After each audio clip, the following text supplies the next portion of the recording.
এই দিনের বেলা দিনের বেলা কি বেশি তাই?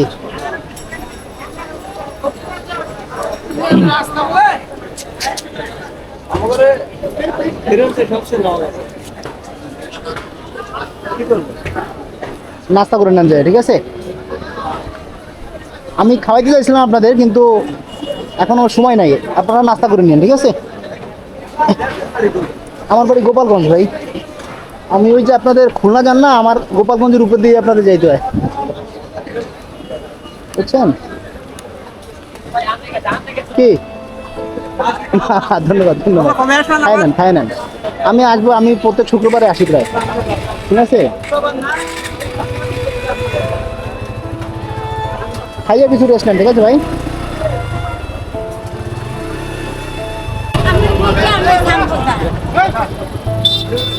সময় আমাদের একটা জিনিস খেয়াল রাখতে হয়।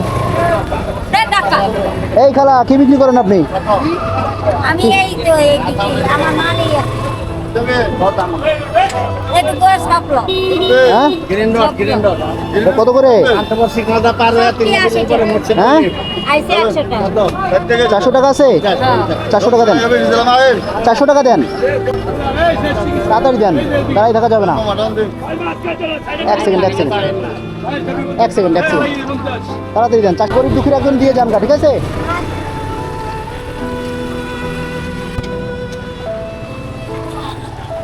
মালটা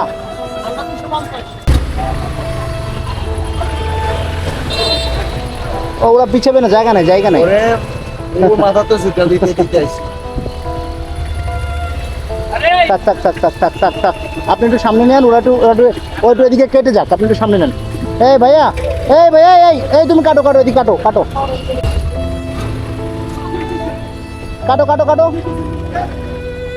থাক ভাই, থাক, কেন করে লাভ নাই ভাই। ও বোঝে না, বুঝতে গিয়ে ঢুকাই তো দেন, আপনি পিছনে দেন, ফাঁকা আসতেন দিয়ে দেন ভাই। দাঁড়াও, একটু দাঁড়াও ভাই, যান।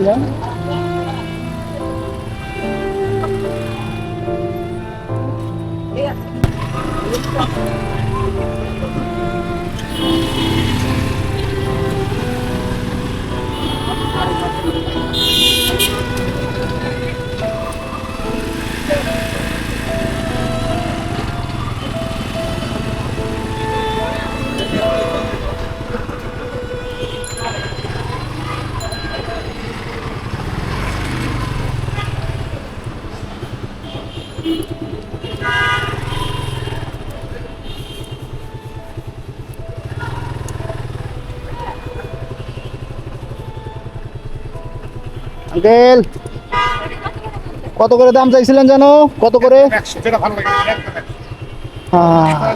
আপনার কথা শুনে অনেক ভালো লাগে, ঠিক আছে? খাইছেন কিছু সকালে খাইছেন কিছু? খাইছেন? কি খাইছেন? কি করছেন? খাবার কি খাইছেন? রুটি খাইছেন না? ঠিক আছে, একটা কাজ করেন, আগে আমাকে একটা কাটেন, আগে আমার খাওয়ান আগে। হ্যাঁ, আপনার পছন্দ মতো কাটেন। এগুলো কি পানি বেশি হবে নাকি?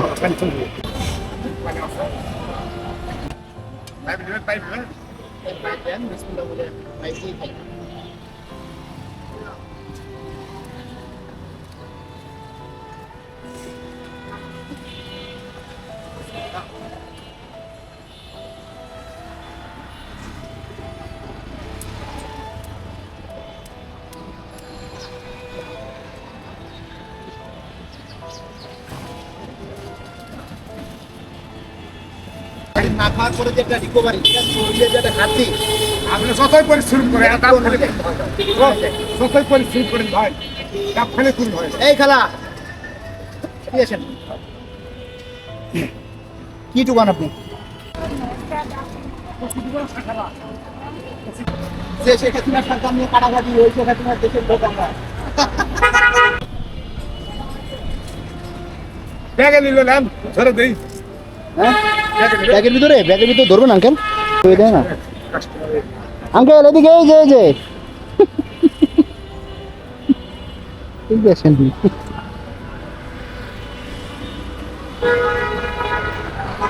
কি করবেন? ডাব খাবেন? হ্যাঁ, সকালে খাইছেন কিছু? খাইছি, এই রুটির মধ্যে খাইছি। রুটি? আঙ্কেল একটা ডাব দেন। খাবে কষি ওই যে খালা রয়ে গেছে, খালার আপনি ওনে বসেন, ওনে বসে খান। দেন আজকে সকালে সকালে ডাবের সকাল আজকে।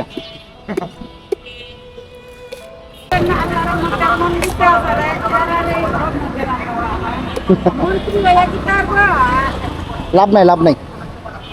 আপনি ওই প্রধানমন্ত্রী থেকে আপনি ভালো আছেন। হ্যাঁ, নিজের ইচ্ছা মতো নিয়ে ঘোরেন, মন চাইলে বসে দেন, মন চাইলে শুতে দেন, যা খুশি তাই করেন, ঠিক আছে? হ্যাঁ, খান দেখি। দেখি জুয়ান কালে কেমন খাইতেন, এটা খাই দেখেন যে পুরা খাইতে পারেন কিনা। ও খালা ব্যাগ আছে খালা? ও খালা না থাকলে কষ্ট করার দরকার নেই, থাক। একটা বাসা ভাড়া হয়ে আসলাম চুলুমুড়ি। হুম হুম। এই বাসাটারে রাস্তার মধ্যে মহিলা বেড়ে কইছে এই রাস্তা তুমি ভাঙ্গে আগুন দিয়া পুড়ে আর আমার তো মনে হয় অনেক টিকে হাস কোন এলাকায়?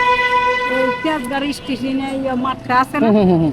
এই স্টেশন এক তোলা ভুলাইয়া এই হুলা যাচ্ছিলাম মতি একটা যে হাতা লাগছে হুম। তোরে হিন তাহলে লেগে দিতাম না, তোরে হিন তাহলে লেগে এই দক্ষিণ করতে করতে বাদে একদিন মানে জানি মানুষ নাই গামারটা আমাদের তোর রাত বেড়ায় অনেক মানুষের আড্ডা করে হুম। নাই নিয়ে একটা নিরিট হচ্ছে বল লাগে ঘরে হামাইয়া আমারে মানে জানি চোখে মুখে বুঝছে আর যা ঘটনা কষ্ট আল্লাহ একজনে জানছে। আর এই যে টেহাটা আসিল শক্তিবের বান্ধে একটাই আমার দৈরে টেহারিয়াটা নিছে, এই হুকলাটা নিছে, আর এই হুকলা জামার দিয়ে দিছে যে 3 মাস ধরে হাসপাতালে থাকছে। পেট পড়ছে? হ্যাঁ, আচ্ছা। হাসপাতালে থাকে কয়েকদিন ধরে উঠে আইসি এই ওখানে আদি আল্লাহর রহমতে আপনার আলান এই মানুষে হাত দিয়ে এগুলা খাওয়ান দিতেছে, কয়টা টেহা দিতেছে। তখন আল্লাহ কাছে খালি কইতাছি এইগুলা আমার যা মানুষের নিপবলে সরকার বদলিছে অন্য মানুষ ভালো হইতেছে যা একটা জিরাতি গাঞ্জা উঠতো আমার যা খসে আনতে আল্লাহ কাছে খালি জোড়ায় জোড়ায় খাওয়া। এখন থাকেন কোথায় আপনি? আমি অন থাকি আনকালে এমনি দে না হুম। ডাইরেক্ট একটা রেল লাইনের সামনে দেয় করতি চাউলের তেলের দাম আছে, দোকান আছে বড় এলাকাতে। এবার একটা ওই বেরিয়ে গেছে 3 বার রামার আবার আমার দিতে দেখি যাইতাছি এমন একটা আমার আমি কত রুডে গাডে হয়ে গেছি আল্লাহর রহমতে। বাবা আমি 3 বেলায় এই জ্বরটা আর খাইছি আল্লাহ। আপনি থাকার জন্য একটু পলিথিন কিনে নিয়েন, ঠিক আছে? হ্যাঁ হ্যাঁ একটা বাবা আপনি ডাব খাই না, এটা ধরেন না না না ধরেন ধরেন। না রে ভাই আরে না না, আল্লাহর আপনার রহমতে ডাব আমরা শুনুন। দোয়া দেব, আমরা দোয়া ব্যবসা করলে আগে খাই নিতে হয়, ঠিক আছে? আসবেন আপনি আসবেন আচ্ছা।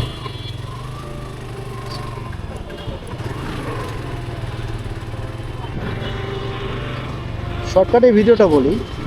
আওয়ামী লীগ সরকার পতনের পরে কিছু ক্ষমতাপ্রাপ্ত লোক ওনার বাসা বাড়ি ভাঙচুর সহকারে বিভিন্ন রকম হয়রানির মাধ্যমে ওনাকে নির্যাতনও করছে। নির্যাতন বলতে আমরা যেরকম নির্যাতন বোঝাই যে একটা বয়স্ক মহিলাকে এইভাবে অন্তত পক্ষে মারাটা আসলে আমাদের কি একটু বিবেকে বাঁধে না?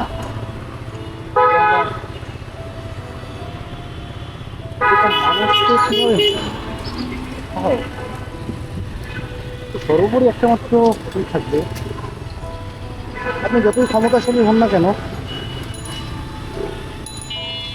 অন্তত পক্ষে কাউকে মারার দায়িত্ব আপনার নাই ভাই। আপনি কেন মারবেন? কেন মারতে যান? আপনার কিছু ভয় করে না যে এই জায়গাটা দিয়ে আমরা আমাদের কবরে দিতে হবে?